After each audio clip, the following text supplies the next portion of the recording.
The following is an exclusive presentation of WI Garden Media, the voice of Garden Talk Radio.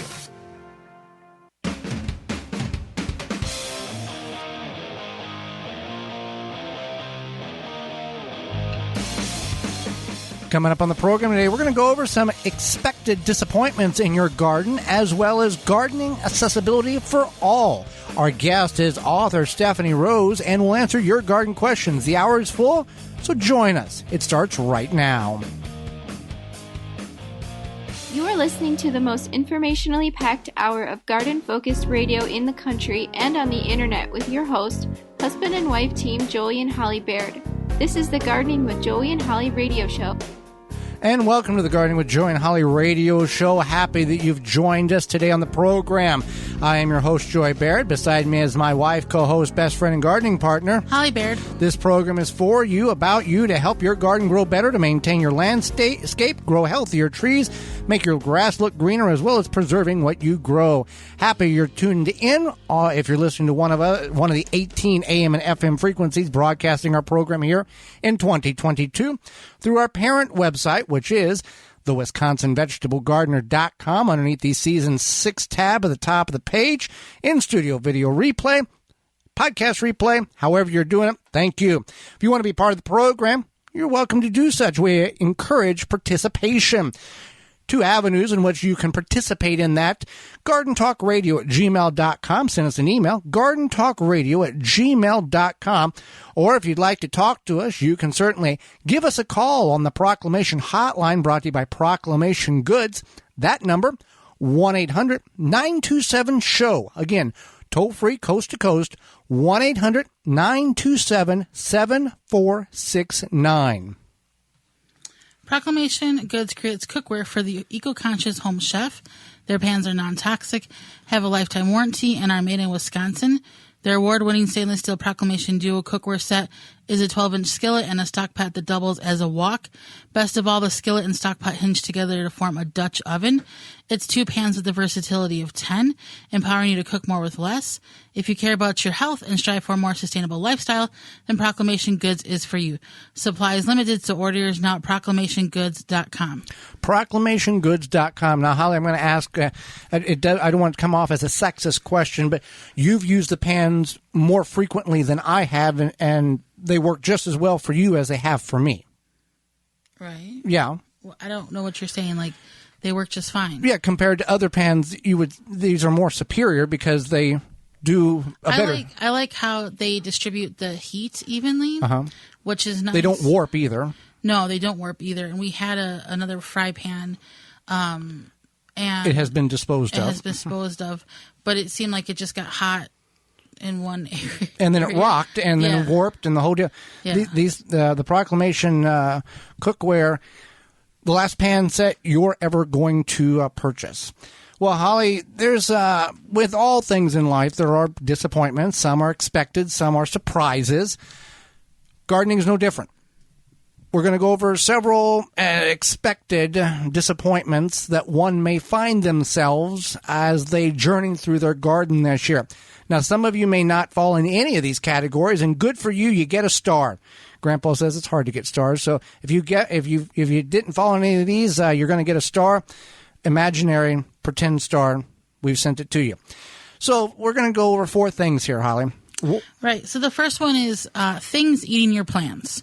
So when I put this down for the topic, this can be anything from a fluffy non-welcome friend to your garden to an insect to maybe even possibly a bird. Right. So there's different things that could be eating your plants. So, for example, we have some issues with green beans. Right. We think it's cutworms. Potentially, we've never seen exactly what's eating them. We know it's not rabbits. You can use deer defeat, coupon code radio, save 10% on your order. It will deter rabbits, groundhogs, and deers. Soft-bodied insects, you can get your free sample at drzymes.com/garden talk. Take care of that problem. So the green beans are an issue. And if you have issues with other animals, there are deterrents, as we just spoke about, that can keep them away. Sometimes you never know what's eating it. Sometimes it's just best not to know. Right. So, yeah, sometimes you don't know. And if you replant, it's good to replant.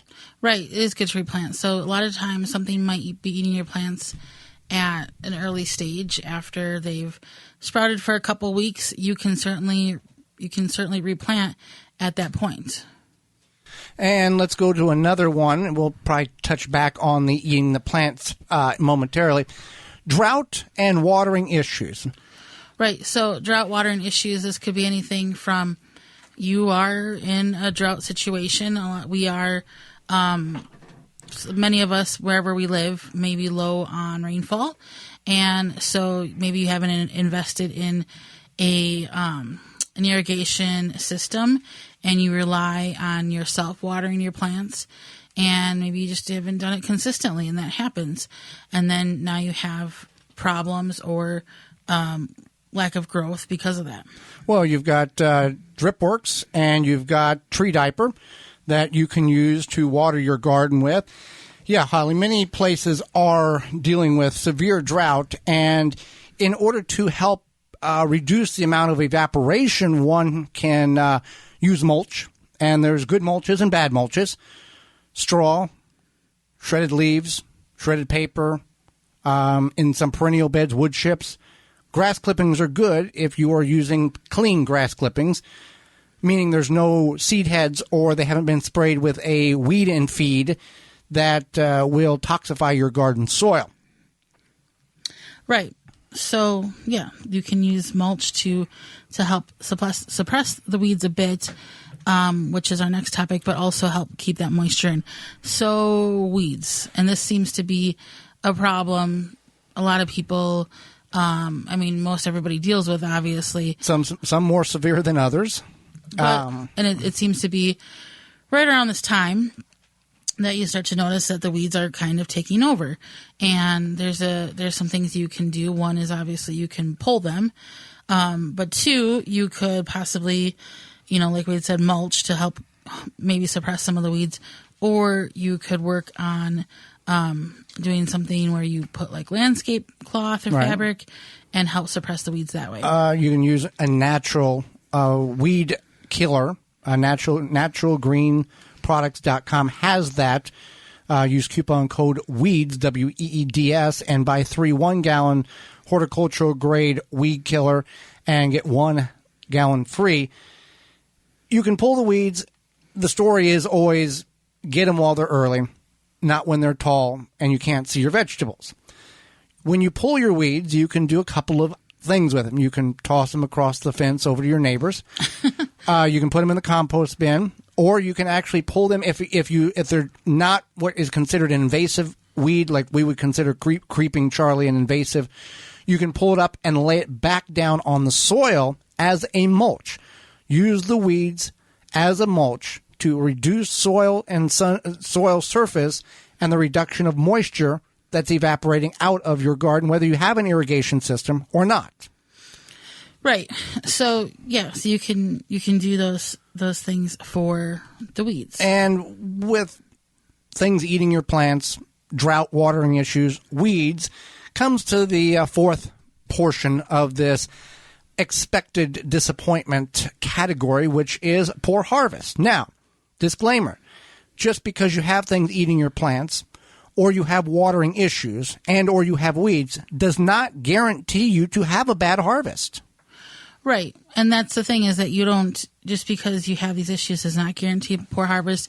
Especially a lot of these plants are kind of resilient to things like weeds and also at times even drought. You may have some diseases that come upon them, but a lot of times they kind of survive on their own. Yeah, obviously the weeds are more aggressive and they're going to overtake your garden. However, in some instances, and let's play the hypothetical game, because let's just say you've got a raised bed and it's full of a ground cover that's a weed, Creeping Charlie. Hard to get rid of it.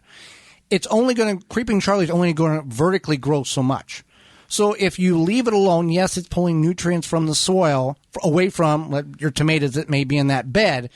But in the long run, it's really acting as a living mulch. Some people spend a lot of money buying seed or plant vegetation to create a living mulch on their ornamental areas. The thyme, or isn't it thyme? One of the herbs that grows. It's lost. I've lost the thought of that, but it's a ground cover.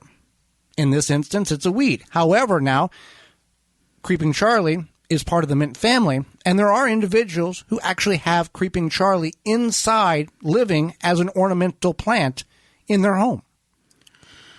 Right, and that's just absurd to me, because it is invasive and it does just kind of take over. It has pretty little purple flowers. Yeah, it takes over ground cover. Yeah, and I don't know. You know, we've had different authors and such on this program that say, "What's the real harm?" You know, what's the real harm of Creeping Charlie taking over your yard? Two rules of thought there. One, it would choke out what you're trying to grow, or, like we just spoke about, it can actually grow in harmony with what you're trying to grow and creating a living mulch or living ground cover. Right, but I'm saying, like, aside from in your garden, okay, you know, people have it on their grass and they try to get rid of it and they get frustrated and blah blah blah.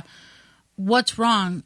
I feel like as a society, we romanticize this perfect lawn. Well, we spend millions of dollars and tens of thousands of gallons of chemicals to get our lawn to look green. Right. So maybe you just say, I'm fine with how my lawn is, and I have some Creeping Charlie, and I have some crabgrass, and I have this and that, and go about the rest of your day. Well, yeah. I mean, back on the farm, if the grass didn't grow in an area, that just meant we didn't have to mow it. Right, exactly. We didn't have, it wasn't, it's Saturday afternoon. That means we get to spend 4 hours mowing grass and detailing. No, the less that was there, the less we had to mow, and we could do other things that was more important. Right, and I know people think, for my kids, I want to have a nice lawn. And, I mean, my niece and nephew tore up their lawn and tried to dig to China. So, yeah, it was, yeah. Which, more power to them. I'm glad that they are creative little souls. Well, their parents was like, they don't care. Well, it's not that they don't care. They're letting kids be kids. I know. That's the difference. Yeah. So maybe you say, my kids are having fun making memories, and I'll deal with my lawn later. Well, you know what you can't deal with later is Walton's Incorporated, Holly.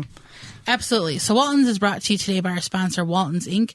Listen, we know you care about where your food comes from. You can preserve your fruits, vegetables, but what about the meat? At Walton's, you can get all the equipment, seasoning, and supplies to make sausage, jerky, and any other meat product your way to your high standards. Do you want to make snack sticks that people will actually like? Walton's created MeatJustSticks.com, an informational site to help you make the best finished product. Walton's has a full line of their own meat grinders, mixers, sausage stuffers, and more to help you go from animal to edible. Walton's everything but the meat. You can use code GROW50 to save 10% off of orders of $50 or more and get free shipping. Well, when we come back, accessibility for gardeners, no matter what size you are. You're listening to the Gardening with Joey and Holly radio show. Got a question for Joey and Holly? Send it via email anytime to gardentalkradio@gmail.com. Japanese beetles show up in summer for a feeding frenzy in your garden, and they are the worst party guest, feeding on leaves, then laying eggs in your lawn for next year. Japanese beetles can decimate your plants and trees. Protect your plants with Japanese beetle traps from Rescue. New this year, Rescue has refill lures to use the same trap again the next year. Made in the USA by the makers of the popular Rescue Fly and Yellow Jacket traps. Learn more at rescue.com. That's RESCUE.com. Take the guesswork out of composting with hot bin composting. Quickly break down food scraps within 30 to 90 days. Find out more at hotbincomposting.com. Get $25 off your favorite hot bin model through August 15th. That's Hot Bin 26-gallon mini or the Hot Bin 52-gallon MK2. Use coupon code Joey22 at checkout to take $25 off your order at hotbincomposting-usa.com.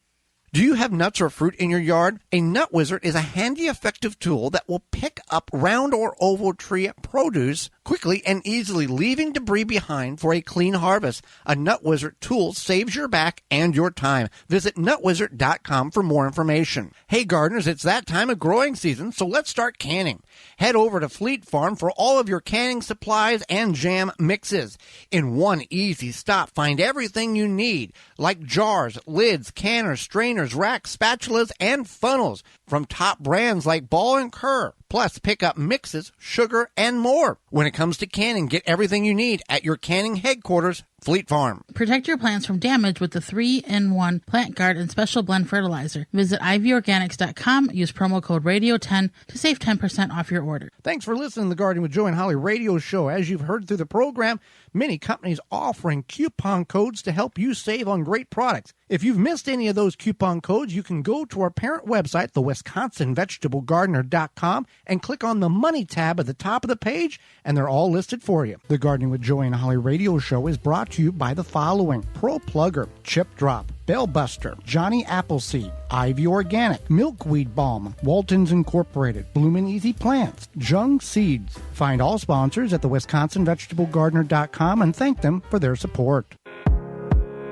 Welcome back to the Gardening with Joe and Holly radio show. Tree diaper. We talked about watering situations earlier. Tree diaper takes all the work out of it for you. Tree diaper is a revolutionary watering system that slowly releases water around the base of any tree or plant as the soil dries. The tree diaper is filled with water from rain or when you water, and slowly releases water over 3 weeks. No more overwatering or underwatering with the tree diaper. Every time it rains, tree diaper recharges. No pipes, hoses, or electricity needed. Water your plants and trees, whether down by the house, down the road, or in the back 40. Also works under mulch. Whether you're a first-time gardener or advanced, Tree Diaper will improve the way you water your plants. Made in the USA. You can find all the sizes they have available at treediaper.com. That's treediaper.com. Don't wait until your plants are dead to get the Tree Diaper. If you are interested in how it operates, go to our parent website, the WisconsinVegetableGardener.com. Search engine at the upper right corner and type in Tree Diaper, and you will see several videos in which we've done. It works better than what we described. That's just really the reality of it, Holly. Right. So July is Disability Pride Month, which is celebrating it came about after the American Disabilities Act was passed in July of 1990, and this is to prohibit discrimination against people with disabilities. And so in light of that, we want to talk about gardening for all abilities. Okay. For all people. So if you are a fit and able-bodied person, you may not struggle with anything in regards to gardening or any sort of physical movement, but many people, especially either as we get older or just because of how our bodies are, we may have to work on ourselves or work on ways to find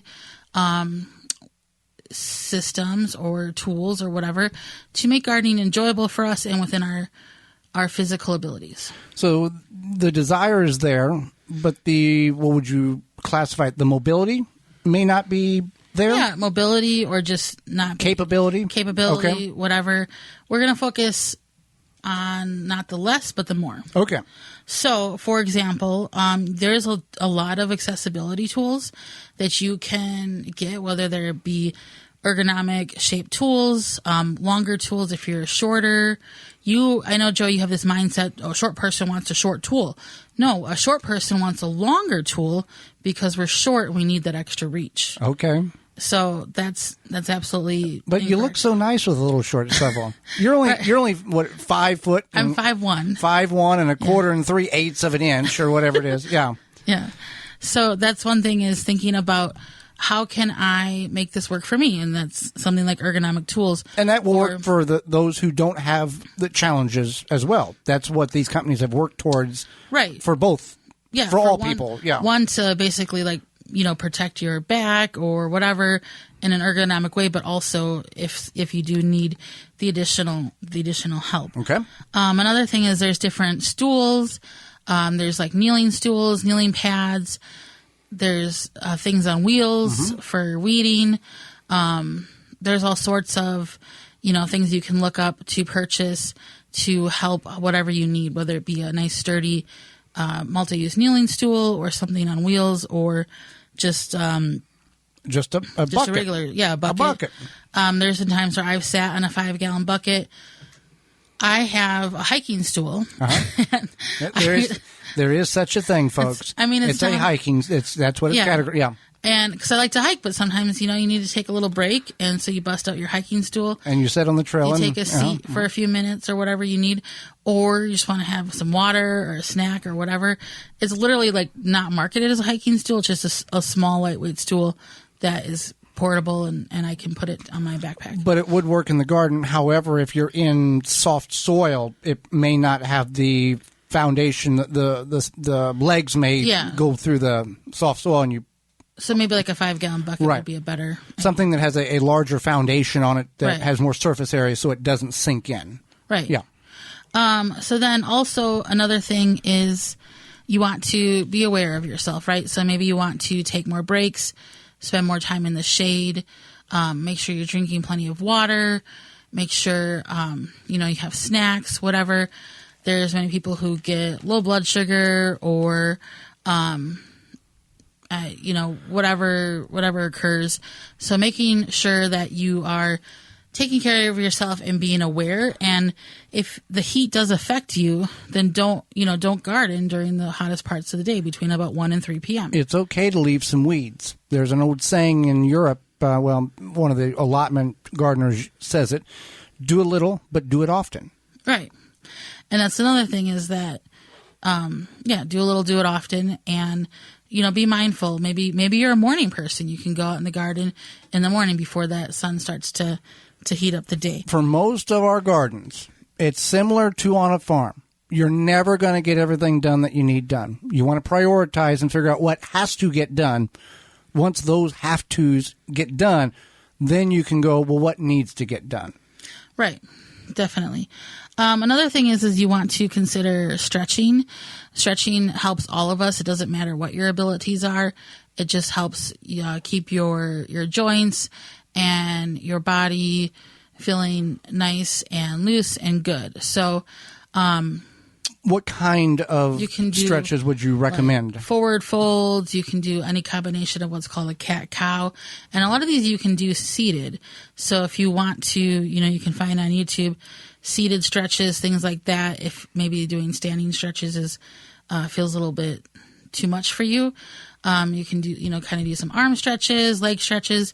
You can look up stretches for gardeners, seated stretches for gardeners, things like that, and you can find all sorts of videos. And again, the point of stretching before you would go and do these activities is what is the main purpose of such a thing? Well, when you stretch, it helps warm up your muscles. Okay. But also after, then it helps. It's kind of like a cool down. I'm not a fitness professional by any means. Doesn't it also help with blood flow, and also that would help with thinking coherently or thinking more clearer? Yeah, it can help with blood flow. Okay. Mm-hmm. I know, like, for example, working a desk job, if I get up and stretch, it definitely, like, kind of refreshes me. Mm-hmm. So, and then you dread going back. So another thing is that you can grow what you can and then use other resources like farmers markets. So, for example, maybe you want to grow in some containers, but you don't have a lot of help, and those containers could be heavy, so you just kind of keep them in one place and grow a few tomatoes and what you really enjoy. Then you can get the rest of your seasonal produce from farmers markets, and that's another way to get that if you can't, if you don't feel that you can successfully grow on your own. How can one find a local farmers market in their particular area? You can just go to your favorite search engine and type in farmers market and your zip code. Otherwise, you can call your local city hall or town hall, whatever, and they can direct you, or county. Yeah. And for larger municipalities, if you're new to the farmer market environment, small towns will have like once a week or once every other week. Larger municipalities, cities will have multiple ones, particularly maybe a day they'll have 2 or 3, or throughout the week they might have like different areas of that city. They'll have a different one every day. Right. Yeah. So there's that option as well. And they're not sponsored here, but there are door delivery produce companies that you can order for a fraction of what you would buy at the grocery store. And there's a certain amount you have to order in order to get free shipping. However, the produce is phenomenal. Yeah. Sometimes better than what you would get in the store. Right. And there are different companies for that, definitely. And then ask for help in exchange of, maybe a home-cooked meal or something. If you have a friend that can help you with, maybe you need something moved around, like some 5-gallon buckets or containers, or maybe you need help with weeding, or maybe you just need help getting the supplies for your garden because they might be too heavy or not able for you to maneuver around. Say, hey, can you help me? I'm going to go buy these things at the store. Can you help me get them set up? And then, once I have this delicious produce, I will cook you or make you a salad or whatever, or share the produce with you. And if you're on the receiving end of that, just be nice, offer them the help, and don't expect something in return. Right. Just pass it on. Right. But I think that if you are asking to help, it's nice to offer something in return. Well, yes. Maybe you have a crafty, you're crafty and you want to make them a little craft or draw them a pretty flower picture for their fridge, whatever. But what I'm saying is, if we help somebody, we shouldn't automatically think, well, if I help them, I'm going to get something in return. No, not at all. But that's the way some people think. Right. And that's not right. But most people I know, when they ask for help, they do offer some sort of compensation, but not necessarily monetary, but just something that like, hey, I can do this. I mean, I have friends who will offer, like I said, artsy stuff, crafty stuff, whatever. Well, something that you can probably have to take care of yourself first, and then you can work in your neighbor's yard, is those pesky Japanese beetles that are flying around. It's summer, my friends, and they are wreaking havoc on not only your garden, but everybody's in the neighborhood. Yeah, if you're looking to successfully control beetles without damaging the environment, look no further than Beetle Gone from Phylum Bioproducts. Derived from a naturally occurring bacteria, Beetle Gone is the only organic solution that successfully controls beetle invaders. Just mix the powder with water and spray on your plants. Once ingested, the targeted pests will stop feeding and dying. Since it's an organic BT product, it's a great choice to use on your fruits and veggies in addition to your ornamental flowers and trees. Not only does Beetle Gone work, the best part about the product is it is safe to use around beneficial insects such as ladybugs, butterflies, and bees, and has zero water toxicity on your property and the environment. Beetle Gone from Phylum Bioproducts. Find out more at BeetleGone.com. BeetleGone.com. And when you purchase at BeetleGone.com, use coupon code GardenTalk10 at checkout to save 10% on your order at BeetleGone.com. Hang out with us. When we come back, author Stephanie Rose will be with us. You're listening to the Gardening with Joey and Holly radio show. Have a garden question? Give Joey and Holly a call now or anytime 24/7. Just dial 1-800-927-SHOW. If you can't get through, leave a message and they will call you back. Call now, 1-800-927-SHOW. This week's garden tip is sponsored by the amazing Dr. Zymes. Eliminate and prevent garden pests with their 100% all-natural, all-in-one insecticide and fungicide. Experience powerful natural protection from insects, fungus, mold, and mildew. Try a free sample. Visit drzymes.com/garden talk. The amazing Dr. Zymes is non-toxic, which means you do not need special clothing when using or handling it. No need for long sleeves, respirators, special gloves, or even a whole hazmat suit. You can safely apply it without concern for what may happen to you or your skin or your plants.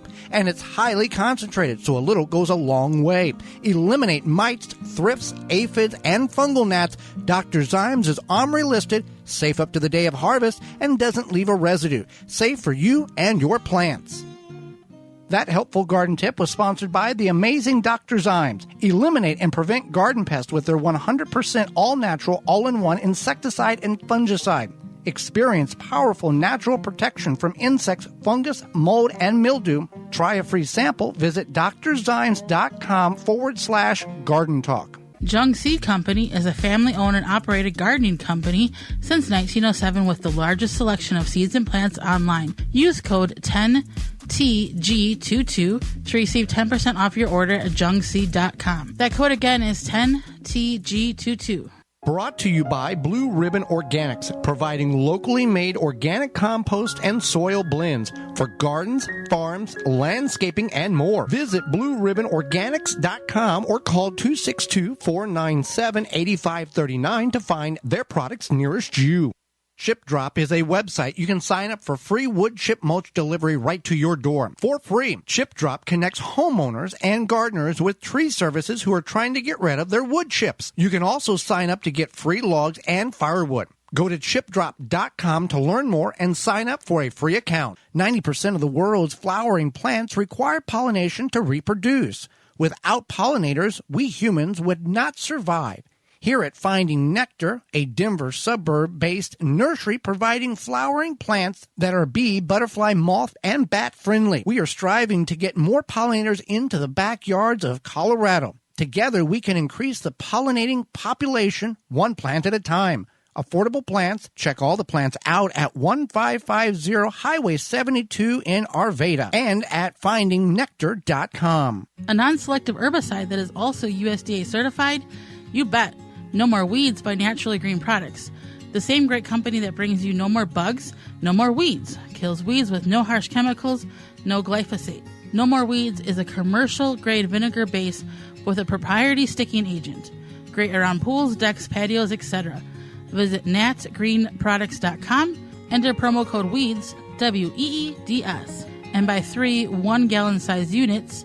Get the 4th one free. Thanks for listening to the Gardening with Joe and Holly radio show. As you've heard through the program, many companies offering coupon codes to help you save on great products. If you've missed any of those coupon codes, you can go to our parent website, the WisconsinVegetableGardener.com, and click on the Money tab at the top of the page, and they're all listed for you. The Gardening with Joe and Holly radio show is brought to you by the following: Rootmaker, Dripworks, Pomona Universal Pectin, Phylum Bioproducts, Tree Diaper, Chapin Manufacturing Incorporated, Deer Defeat, Water Hoop. Find all sponsors at the WisconsinVegetableGardener.com and thank them for their support.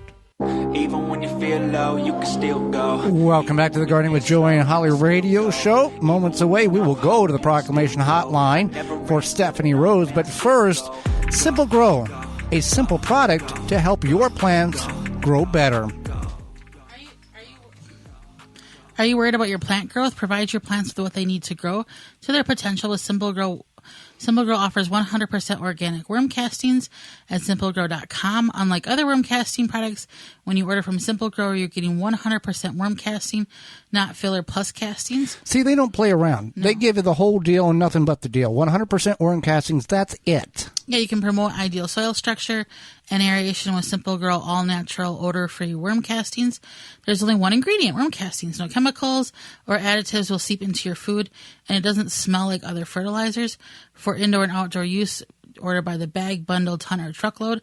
Check out what Simple Grow 100% worm castings can do for your plants and order today at simplegrow.com. Well, Holly, let's go to the Proclamation Hotline, brought to you by Proclamation Goods, and bring in our guest for this week. Stephanie Rose spends her time as a gardener, writer, and artist in Vancouver, BC, Canada, where she has turned her small urban yard into a garden therapy heaven. She's passionate about organic gardening, natural healing, and art as a part of life. Welcome to the program, Stephanie. Thank you so much. Nice to talk to you today, Joey and Holly. Well, thank you for taking time out of your busy schedule, not only to educate Holly and myself, but all of our listeners across the United States. We thank you for that. So, it's my pleasure. So I want to start with this question: what is garden therapy? I was mentioned in the intro there. What does that mean to you? Well, back in 2006, I all of a sudden overnight, I don't know what happened. I got a headache and I couldn't get out of bed for almost 2 years. It was something that came on really suddenly, and I was completely disabled. So I wasn't able to leave my home, and as I started to rest enough, started to gain a little bit more strength, started to heal, I decided, I'm going to use my outdoor space as my rehabilitation program. So I didn't know how to garden. I grew up in the city, and I went outside and I just started scratching in the soil a little bit, went back to basics, learned how to plant seeds, grew herbs, made all my own food, and started just, getting that experience of plants and gardening as therapy. It really helped me heal. I saw a really big transformation in my garden space and in my whole being, my body, my emotional state, even gardening is so great for your, to exercise your mind. So as you can imagine, I was kind of, feeling like I needed that exercise of getting out there and learning about the science of plants. So all of those things is what garden therapy means to me, because it's something that heals me from a very severe disability. And I don't want this to sound like I'm making light of others who have conditions that they don't know if they'll come out of. But in that 2 years that you were stuck in your house, you didn't know if you were ever going to get out again. And when you was it almost like a second chance at life? Oh, absolutely. I often say that gardening saved my life, and I don't mean that in a way that's exaggerated at all, because it didn't feel like I had much of a life when I was confined to bed. Yeah, that definitely is very understandable. So one of your books is Garden Alchemy. What is Garden Alchemy? And tell us, more about what's in your book and how that can be helpful for gardeners. Yeah, so when I was out there learning how to garden, I found that the information that we were given on how to garden, was very much set for, I guess, based on agriculture practices. So based on, how farming was done. So taking that farming concept and bringing it to our home gardens. And I thought, this doesn't make a lot of sense to me. When I looked at how gardening was done in the forest or in a meadow, how Mother Nature gardens, how those ecosystems exist, I thought there has to be a better way. So I started, throughout when I started gardening, and again, it was many years ago, I became a master gardener, and then I became a permaculture designer, and I started studying herbalism and plant medicine. So I took all of those concepts together. I had written a number of books, but I had my Garden Alchemy book that came out in 2020 was this combination of permaculture, herbalism, and organic gardening, and using plants as medicine to treat our garden. So it's like a recipe or a cookbook for your garden, where you open it up and it's got all these different recipes from antifungals, like a chamomile antifungal spray for your seedlings, or soil mixes, all different potting mixes, how to make seed bombs, and even how to make, seed tape and things like that. But there's lots of recipes like how to make a herbal smoothie for your garden so that it helps to feed it, all based on the principles of the herbal properties of the plants we already have growing around us. And whenever you talk about the farming method not transitioning very well to the backyard, you're referring to traditional row and one crop per field, but in the permaculture realm, you're incorporating a lot of different variations of plants in one area to help each other grow better. Is that is that correct how I'm explaining that? Absolutely.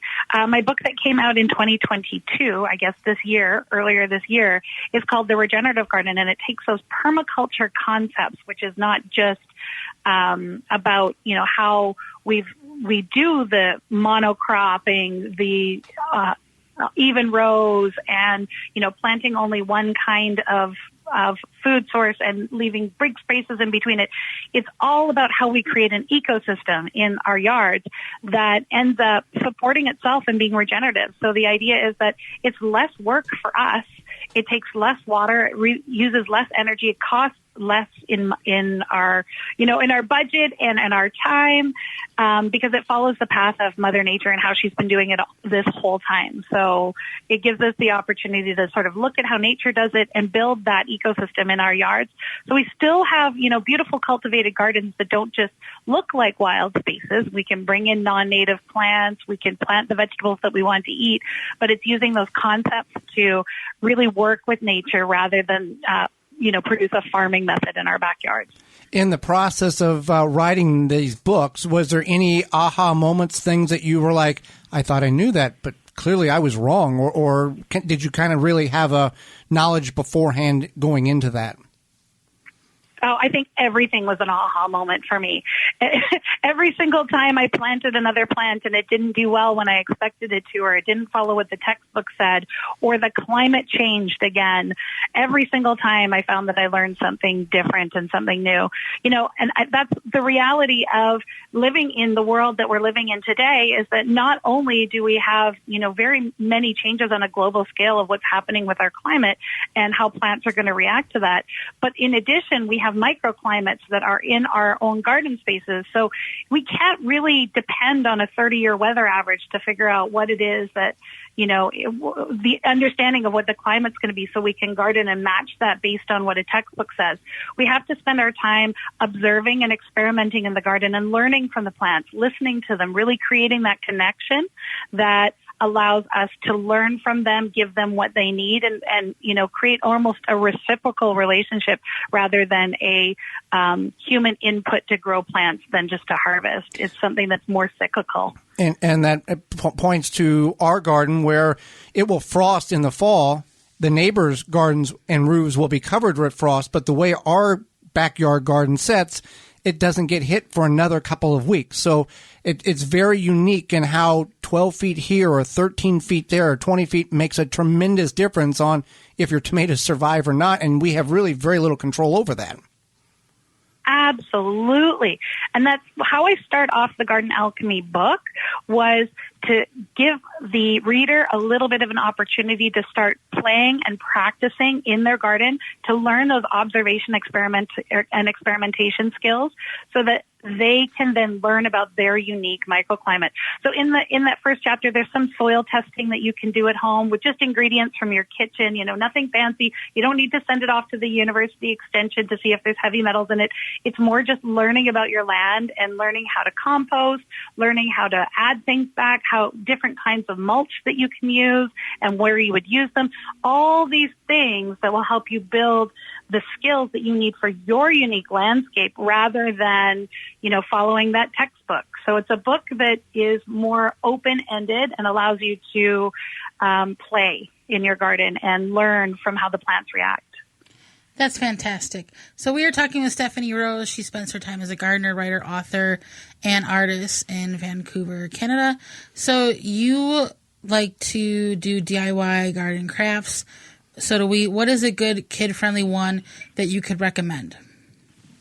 I love to do things with kids, especially because I have a child who's turning 9 very soon, and he started with me when I was gardening and writing my very first book. He was in the baby carrier on me while I was doing all the photos and gardening. So he's grown up in the garden and calls himself a master gardener. And, some of the projects that he really, really enjoys are anything that is more immediate. So when we're planting things, especially at his younger age, when we're planting things, it's really wonderful to see them grow over the season and be able to harvest them. But the projects that I find really engage him is when we're doing the planting and the seed starting, playing with the soil, making little newspaper seed pots. I've got some instructions on how to do that on the website, so I can give you guys the link so you can share it with readers. But making little newspaper seed pots, the children can start the seeds in them, and as they grow up, plant those in the garden. But then doing things like making painted garden markers, so that there's a craft that goes along with it and it attaches to that seed when you can't really see it.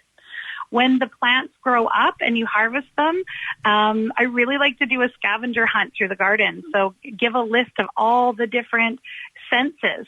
What can you see in the garden? What can you smell in the garden? What can you taste in the garden? And have them go around and experience all the different ways that the garden sort of feeds and engages with their senses. And those little scavenger hunts are really fun because, you can do them for different seasons, or you can have them really open-ended and see what they find. It's a really fun experiment. Sounds like it, and keeps them engaged and gets them to eat what's being grown. Yes, absolutely. Now, you enjoy making cold process soap in addition to the other things that you do in the garden with your books there. What is cold processed soap? What is it? And would you encourage people to try it, or is it one of these things that you need a lot of knowledge in order to make it happen? I would absolutely encourage people to try making cold processed soap. It is a really fun and artistic way of getting back to basics and sort of getting really back to that way that we used to make really simple household products that were full of great ingredients. The difference between a cold processed soap and some of the soaps that we have available for us now is that you'll see those artisanal soaps at farmers markets and things like that that people make. Those are generally a cold process, a hot process, a way of making a natural soap, which is a chemical process of converting salts and fats into lye, with lye into soap, into something that we can wash with. And what we have now available is typically not listed as soap on the shelves. It's called something like a beauty bar or facial bar or a body wash, things like that. And those are full of detergents, which end up stripping our skin. Soaps are full of beautiful glycerin and natural fats and oils that can nourish our skin. And we can also add wonderful plant elements in with them. So you can infuse the oil, say you're making an olive oil soap or coconut oil soap. You can infuse those oils with rose petals, calendula, lavender, and get all those wonderful aromas and properties from the plants that you're growing in your garden. So it is a little bit of I would say, an advanced technique, but I would not want anybody to shy away from doing it. I encourage people to find a local soap making class and take a class, and you'll get hooked. If you like crafty things, if you like making sourdough, if you like baking or cooking in your kitchen or doing, creative projects at home, you're really going to love soap making as well, because you can just make the most beautiful creations with different scents and colors all naturally. So take a soap making class first, and then I've got a ton of recipes on my website. There's lots of recipes out there. The only thing with soap making is follow the recipe exactly, because any little change, like if we're making soup, we can substitute an ingredient, but if you're making soap, you don't want to do that. You want to keep the ratios exactly the same. And if our listeners, if you've never used anything except for commercial grade bar soap from the store, you will never go back to it once you use a homemade soap or a soap that is a cold processed soap. It changes your whole perspective on how to bathe and the way your skin feels after it.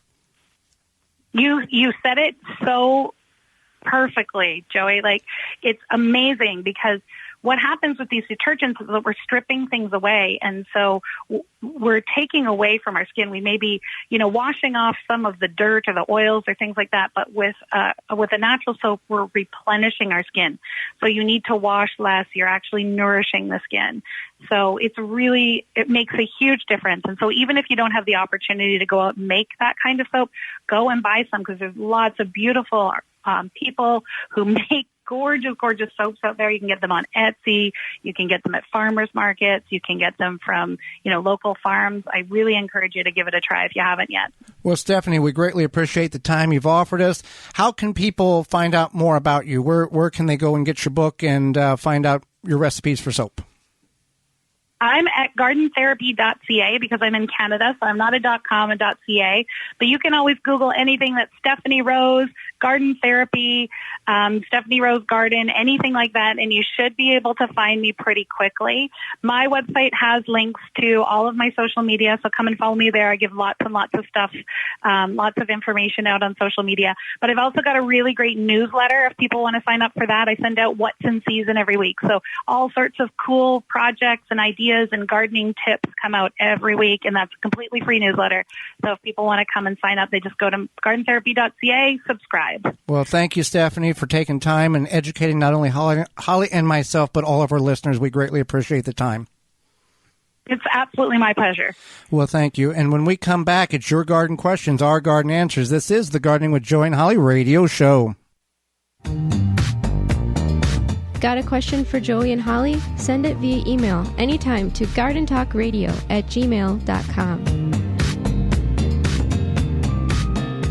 It's a struggle to find fruit that isn't a disappointment or a waste of money, especially peaches at the grocery store. You bring them home, they turn mealy and gross. Well, Tree Ripe Fruit Company has the answer. They deliver fruit straight from the farm, obsessed with quality, so you can actually experience the joy of a great tasting fruit. Love Georgia peaches? Tree Ripe delivers the best peaches you'll ever eat directly from the farm within days of being picked. Peach season starts June 15th and goes through August 4th. In July, they also deliver Michigan blueberries. You can find them at over 400 Peach Stops events throughout the Midwest or have fruit delivered directly to your home. All the event details and ordering information can be found at their website, tree-ripe.com. An extra bonus for you listeners, get 10% off your first purchase when you order online only, tree-ripe.com, by using coupon code HOLLY10, HOLLY10. A little bit of summer is what the whole year's all about. Barbecues, parties, with friends. The fun is endless, unless the sun or thunderstorms have damaged your outdoor furniture. Keep it looking brand new with custom protective covers from coversandall.com. They have fabric choices for days that are 100% waterproof, coated to protect against sun, and can be custom designed for any size or shape, and placing or removing them. Easy peasy. Visit coversandall.com and use code GARDEN25 at checkout to save 25% on your purchase. Rootmaker starts your plants off right and keeps them going through harvest. From their seed starting trays with an innovative design that air prunes the roots to their large variety of grow bags, 1 to 60 gallons. Their products will provide you with the harvest that you've never seen before. Visit rootmaker.com and use coupon code RADIO22 to save 15% off your order. That's rootmaker.com. Pomona's Universal Pectin is a high-quality pectin that gels reliably with low amounts of any sweetener. If you're trying to reduce the amount of sugar in your diet, you'll love Pomona's Universal Pectin. Now you can make healthy homemade jams and jellies sweetened to your taste. You can use sugar or honey to sweeten. Pomona's Universal Pectin keeps indefinitely when stored in an airtight container. Easy to use, versatile, and comes with directions and recipes in every box. Find out more and where to buy at PomonaPectin.com. Also available at natural food stores and online. Thanks for listening to the Gardening with Joy and Holly radio show. As you've heard through the program, many companies offering coupon codes to help you save on great products. If you've missed any of those coupon codes, you can go to our parent website, the WisconsinVegetableGardener.com, and click on the Money tab at the top of the page, and they're all listed for you. The Gardening with Joy and Holly radio show is brought to you by the following: Tree Ripe, Covers and All, Ironwood Tool Company, Timber Pro Coatings, Blue Ribbon Organics, Natural Green Products, Algae Men, Dr. Zymes, Happy Leaf LED, Rescue, Big Tool Rack, Hot Bin Composting, Proclamation Goods. Find all sponsors at the WisconsinVegetableGardener.com and thank them for their support.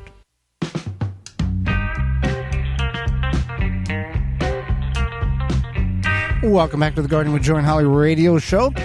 Thank you for being with us today. If you want to be part of question and answer, that's what time it is now. Your questions are answers. You can send that over to gardentalkradio@gmail.com. That's gardentalkradio@gmail.com. Or you can send us, you can give us a call on the Proclamation Hotline, brought to you by Proclamation Goods. That number, toll free, coast to coast, 1-800-927-SHOW, 1-800-927-7469.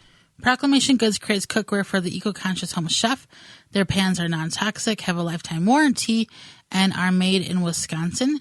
Their award-winning stainless steel Proclamation Duo cookware set is a 12-inch skillet and a stock pot that doubles as a wok. Best of all, the skillet and stock pot hinge together to form a Dutch oven. It's 2 pans with the versatility of 10, empowering you to cook more with less. If you care about your health and strive for a more sustainable lifestyle, then Proclamation Goods is for you. Supply is limited, so order yours now at proclamationgoods.com. All right, Holly, a number of questions came in this week. Let's see how many we can get through to the top of the hour. This one is sponsored by Fleet Farm and fleetfarm.com. I want to plant garlic for the first time this fall. I'm in Minnesota. Can I plant store-bought garlic? Well, it's not recommended because store-bought garlic is coming from a myriad of places, whether it be growing in a hydroponic situation or even Asia sometimes. And a lot of times they are sprayed with growth inhibitors so that they do travel well, especially when they are coming across the globe. So they're not going to necessarily grow. If you wonder why store-bought garlic just never sprouts or takes a long, long time. Or tastes terrible. That's why. So you want to contact an organic garlic supplier, or you could buy from like a farmer's market or something. Yeah, in the north here of the United States, hardneck garlic is preferred. It grows best from our experience. There are some people that grow softneck garlic, but hardneck is the preferred variety. And if you know the variety, whether it's Spanish Roll Hard, German Hardy, Purple Glazer, there's a bunch of them. If you know what they're supposed to do, it's a lot easier to grow. And side note, if you've never grown garlic before and you're buying it maybe for the first time from your farmer's market, whatever the recipe says, use a quarter of that. If the recipe says 4 cloves or 3 cloves, use half a clove. Well, you wouldn't don't necessarily use a quarter, but maybe use some and then. Well, what I'm saying is you would not believe the aroma or the potency. Not in a bad way, but it's just very rich. Right. All right, let's see what the next question here is. How often do I add worm castings? Every month, every 2 months, every week? What do I do? Well, you just kind of want to add a small amount of worm castings to the top of the soil monthly throughout the growing season. Don't worry if you add a little extra. Unlike chemical fertilizers, worm castings won't harm your plants. So maybe just like a sprinkle or so to the top of your soil every month. If you don't have enough, you can certainly get it from simplegrow.com. They have 100% worm castings, so that works out well. But yeah, you can't there are people that will actually start their seeds in 100% worm castings. Right. Because it's a safe medium to grow in. There's nothing wrong with that. No. Nothing wrong with our next question here, Holly. I can't find a whole lot of information on growing rutabagas. Great information that would be. I started some plants early in June, and I'm planting more this week. Everything I read says it's too late here in Wisconsin to grow them. Is this true? Do you have any experience with such? You can do a fall planting of rutabagas. So you would start those, you would plant yours August 1st in southeast Wisconsin. Yeah. We're in zone 5, so you'd have to figure out kind of what zone you are in. But yeah, that's no problem. It just comes down to your location. And then if it's cool enough, then you're good to go. Rutabagas will take 60 days to reach maturity. Rutabagas, 60 days. No, turnip 60 days, rutabagas 90. We start both of ours August 1st and harvest them accordingly, typically through into November on that. So we've never had success. One time in like 5 or 6 years, we've had success growing rutabagas in the spring. They were like softball size. They were beautiful. Yeah, they were really nice. And actually, I thought we had a fall harvest, a really good fall harvest. We had several good fall harvests because those days are getting shorter, nights are getting cooler, and those root crops thrive in that kind of condition. So there you go. Next question. Can you grow yacons from seed? No. Well, so yacon is a? Yacon is a root crop from South America, and it looks kind of like a pale sweet potato. Right. I guess like a gray sweet potato on the inside. It's whitish. And you want to start it from rhizomes. Rhizomes, which you can purchase online or in the spring. You want to start them 90 days before you intend to put them out. You would put them out the same time as tomatoes. It's far too late now. If you're in the southern hemisphere and in a tropical area, you can plant them year-round. A typical plant will produce, we have averaged about 5.5 to 6.5 pounds. In more tropical areas, they will get 15 to 30 pounds per root zone per plant. So you can, rhizomes are the only way you can start those plants. Right. And that's correct. And you want to keep that in mind, is that you want to plan ahead. And if you can find somebody who sells yacons, definitely. And you've never tried them, they're hard to find in the store. Sometimes you can, I think, find them frozen. But yeah. Okay, here's a canning question for you, Holly. How do I know if something can be safely water bath versus pressure canned? Is there a guideline to follow? Yeah, so I would just recommend looking for the Ball Blue Book, and they update it periodically, and it will give you a nice chart in there as to what can be canned versus water bath versus pressure canning. Now, there is in that method of there are certain things in which have to be pressure canned, but in the process of pickling them, you can water bath said product, like corn salsa, for example. You would have to pressure can actual corn, but if you make a pickle salsa, you wouldn't have to because of the acidity? Sure. Yep. So, once you have an item that might have to typically be pressure canned on its own, then if you add an acid, whether it be vinegar, lemon juice, and then even things like sugar, salt, etc., like pickles have their cucumbers, you wouldn't pressure can cucumbers, but they are low acid food, but you're adding that vinegar and that salt to make it dilly beans versus regular beans. The dilly beans can be water bath because of that vinegar acidity. Right. And the regular beans now, for some of you maybe still water bathing green beans, that should be or needs to be safely, in order to consume them, need to be pressure canned. That has changed over the last 15, 20 years. In that method of processing. Absolutely. And so that's something to keep in mind, is that you want to use up-to-date information and be safe about it. And stores like Fleet Farm and other outdoor tractor supply stores, even big box stores, will have that literature, the Ball Blue Book, available, and online stores as well. Well, we are out of time, and we thank you for yours. Did you miss any portion of the program today or would like to revisit it? Hey, you can do that by going to our parent website, the WisconsinVegetableGardener.com, and clicking on the Radio 6 tab at the top of the page. Or you can send us an email to gardentalkradio@gmail.com, and we will send you a link to the program. And you can check out past programs. Tune in next week to the program where we'll be talking about worms and worm castings, as well as 5 asked questions, the 5 most asked garden questions on social media. And our guest will be author Jenny Rose Carey, and we'll answer your garden questions. So until next week, for Holly Baird, I'm Joy Baird, and we will see you in the garden.